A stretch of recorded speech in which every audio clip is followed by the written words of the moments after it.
Assalamualaikum warahmatullahi wabarakatuh. Nama saya Adam Fauzan. Saya di sini akan menjelaskan materi tentang Lean Manufacturing. Apa itu Lean Manufacturing? Di sini memiliki dua arti. Arti yang pertama, Lean Manufacturing juga disebut sebagai Lean Produksi, adalah seperangkat alat dan metodologi yang bertujuan untuk penghapusan semua limbah dalam produksi secara terus-menerus. Manfaat utama dari ini adalah produksi yang lebih rendah biayanya, peningkatan output, dan lead produksi yang lebih pendek waktu pengerjaannya. Arti yang kedua,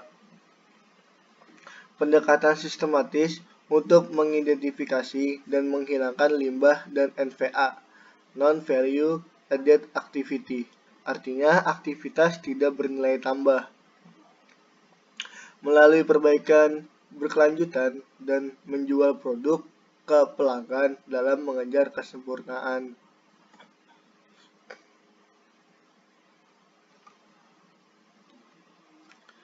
Sejarahnya, penerapan konsep Lean Manufacture pertama kali oleh Ford Motor Company. Pada tahun 1910 muncul sebuah konsep dan pelaksanaan yang cukup populer dalam dunia otomotif yang diterapkan pertama kali oleh Henry Ford, pendiri Ford Motor Company. Konsep tersebut merujuk pada pendekatan assembly line, di mana alat-alat untuk pembuatan model untuk mobil-mobil Ford telah digunakan secara continuous flow. Dalam penerapannya, konsep ini memang telah berhasil mengurangi biaya produksi pembuatan mobil-mobil Ford. Namun, ternyata ditemukan ada beberapa kelemahan dari konsep yang diperkenalkan pertama kali oleh Henry Ford ini.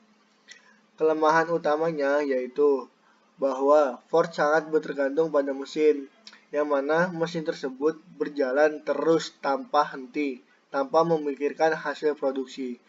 Dan akibatnya, Ford terpaksa harus menyimpan banyak stok mobil yang sudah jadi, finished goods, maupun dalam bentuk work in progress. Hal ini tentu saja menyebabkan pemborosan bagi Ford. Satu lagi kelemahan sistem tersebut adalah kelemahan dalam hal pengelolaan sumber daya manusia, yang menyebabkan kurangnya motivasi tenaga pekerja dalam organisasi tersebut. Dengan adanya kelemahan, maka adanya pembaruan konsep Lean Manufacturing oleh Toyota.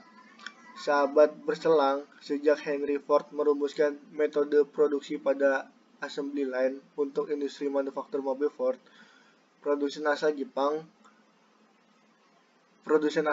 pun ikut serta melakukan evolusi dan pembaruan dari konsep tersebut. Di Jepang memang mereka mengkaji sistem tersebut dengan lebih teliti, menemukan penyebab timbulnya kelemahan-kelemahan yang ada pada sistem Ford, sehingga mereka menemukan sebuah cara penyelesaian dari sistem yang digunakan Ford tersebut.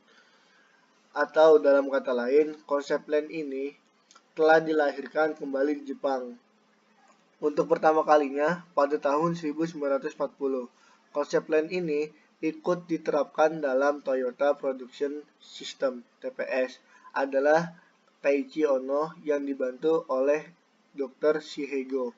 Orang yang membangun kembali sistem TPS ini lebih dari 3 dekade yang lalu, dan akhirnya konsep revolusioner ini dikenal dengan nama Lean Manufacturing, yang berfungsi sebagai sebuah tool manajemen untuk mengurangi pemborosan alias wastage dalam proses produksi dan memberikan nilai tambah value yang berarti bagi pelanggan, sehingga meningkatkan nilai produk di mata pelanggan.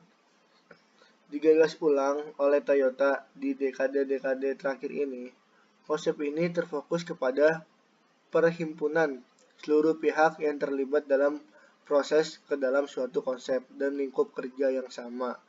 Pihak-pihak yang ada bisa jadi memiliki tanggung jawab yang berbeda, desainer, supplier, sales, dan marketing.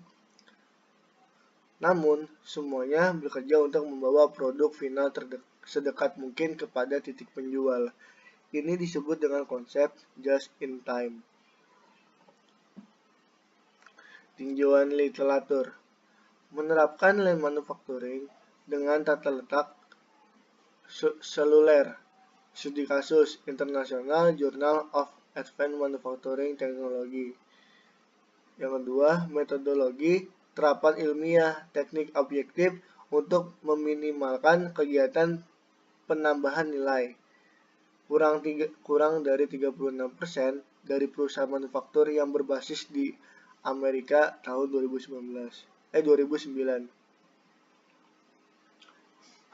Konsep inti tarik produksi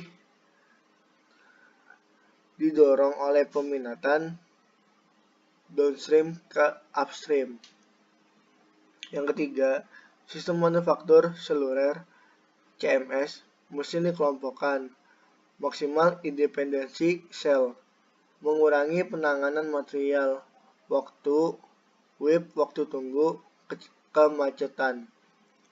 Yang keempat, studi kasus tentang penerapan tata ruang produksi seluler untuk serangkaian proses produksi antara di Franklin Crop AS Production Furniture berlapis kain, melaporkan peningkatan 36% pada produktivitas tenaga kerja sebagai hasil dari penerapan lean manufacturing system. Mengurangi cacat dan pemborosan fisik yang tidak perlu, fitur yang tidak perlu, waktu siklus, mengurangi waktu tunggu pembuatan, tingkat persediaan, produktivitas tenaga kerja, mengurangi waktu menganggur pekerja, pemanfaatan peralatan dan ruang, menghilangkan kemacetan dan memaksimalkan produktivitas, fleksibilitas, dan keluaran 7 tip. Prinsip-prinsip lean manufacturing. Yang pertama, value. Kita harus dapat menentukan nilai atau tujuan yang ingin dicapai. Misalnya, kapan timeline untuk proses produksi dan tanggal pengiriman. Berapakah harga yang akan dikeluarkan? Apa persyaratan atau harapan penting lainnya yang harus dipenuhi?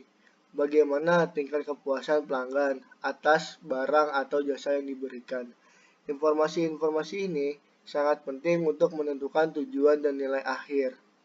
Yang kedua, value stream, yakni semua langkah dan proses saat masih menjadi bahan baku hingga menjadi produk akhir yang akan diberikan kepada pelanggan. Kita harus dapat mengidentifikasi setiap proses dan langkah yang dilakukan saat proses produksi berjalan. Proses itu bisa di area desain, produksi, pengadaan, SDM, atau administrasi, atau pengiriman, atau layanan pelanggan. Caranya adalah dengan membuat gambaran sebuah peta dan menuliskan seluruh proses dari awal hingga akhir. Dari pemetaan ini akan terlihat dan teridentifikasi bagian atau langkah mana yang tidak efisien, sehingga dapat kita hapus. Pemetaan value stream ini kadang disebut sebagai proses re-engineering. Flow. Kita tinggal memastikan langkah-langkah yang tersisa berjalan lancar sesuai arah tanpa gangguan, penundaan atau kemacetan. Yang keempat, pull. Tahap ini adalah di mana kita memastikan produksi sesuai dengan apa yang kita inginkan dan dibutuhkan pelanggan, dengan fokus pada produk yang akan mereka butuhkan. Semakin fleksibel melakukan produksi melalui pengurangan keborosan, semakin baik kita bisa menyelaraskan daya tarik dari pelanggan.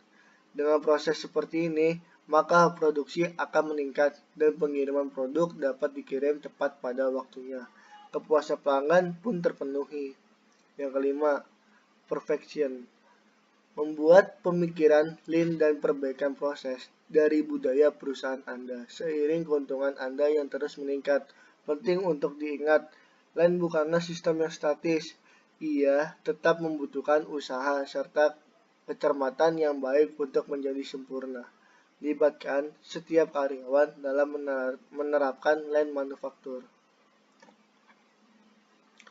Implikasi utama dari lean manufaktur.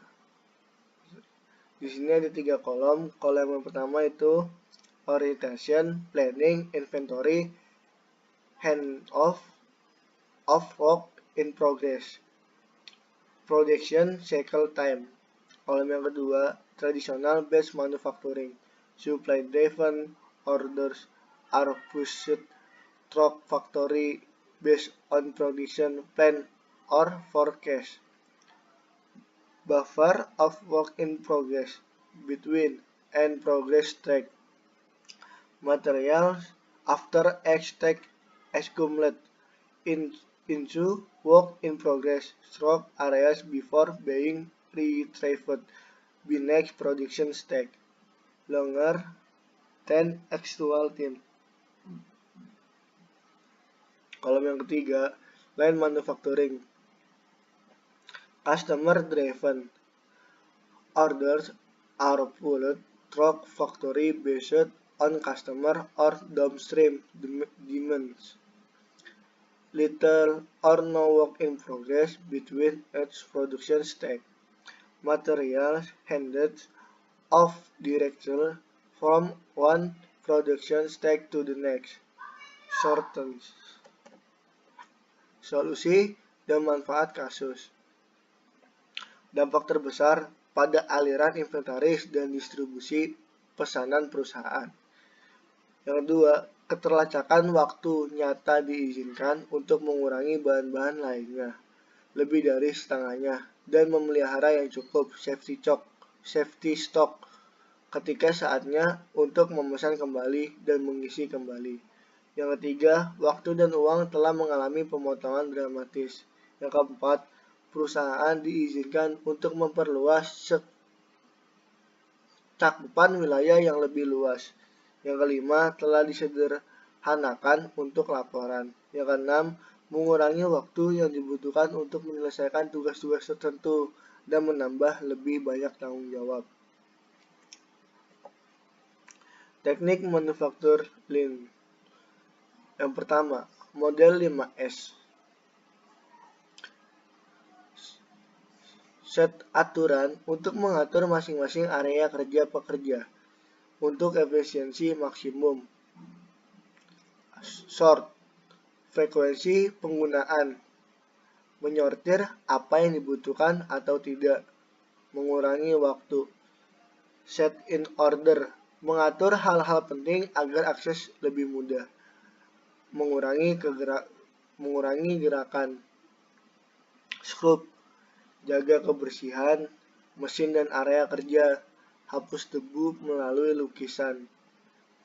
Establish, terapkan prosedur yang jelas untuk menyortir seluruh dan menggosok. Meluruskan dan menggosok.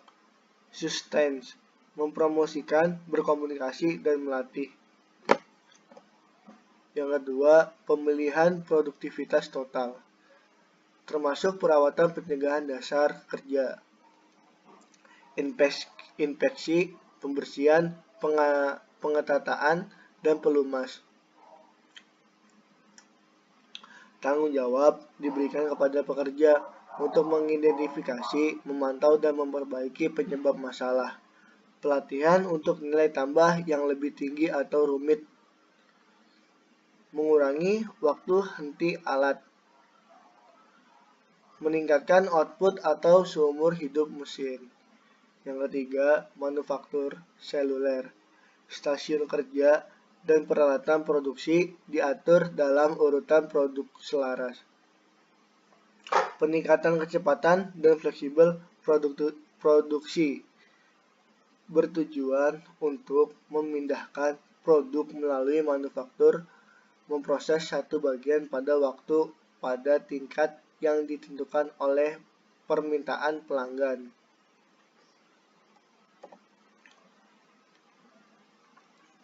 Gambar sistem produksi Lean Manufacturing. Di sini ada gambar yang menjelaskan tentang setiap operator bekerja sesuai dengan tempatnya dan membuat benda kerja sesuai pada jobnya yang harus selesai dengan waktu yang sudah ditentukan. Jadi setiap line tidak ada penumpukan atau tidak ada menunggu untuk bekerja lebih lanjut. Jadi setiap produksi itu berjalan dengan lancar dengan adanya line manufacturing. Dan dari produksi ini bisa diinformasikan dengan jelas ke atasan. Yang keempat, just in time. Memanfaatkan manufaktur seluler tata letak untuk mengurangi persediaan secara signifikan. Dan work in process. Kondisi yang diperlukan untuk sukses. Ukuran lot kecil. Pengaturan waktu yang pendek dan waktu penggantian yang stabil. Kontrol kualitas dan efisien dan efektif.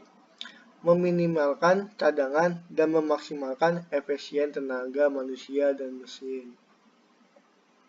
Ini videonya.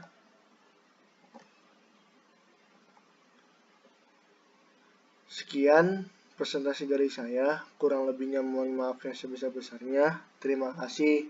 Wassalamualaikum warahmatullahi wabarakatuh.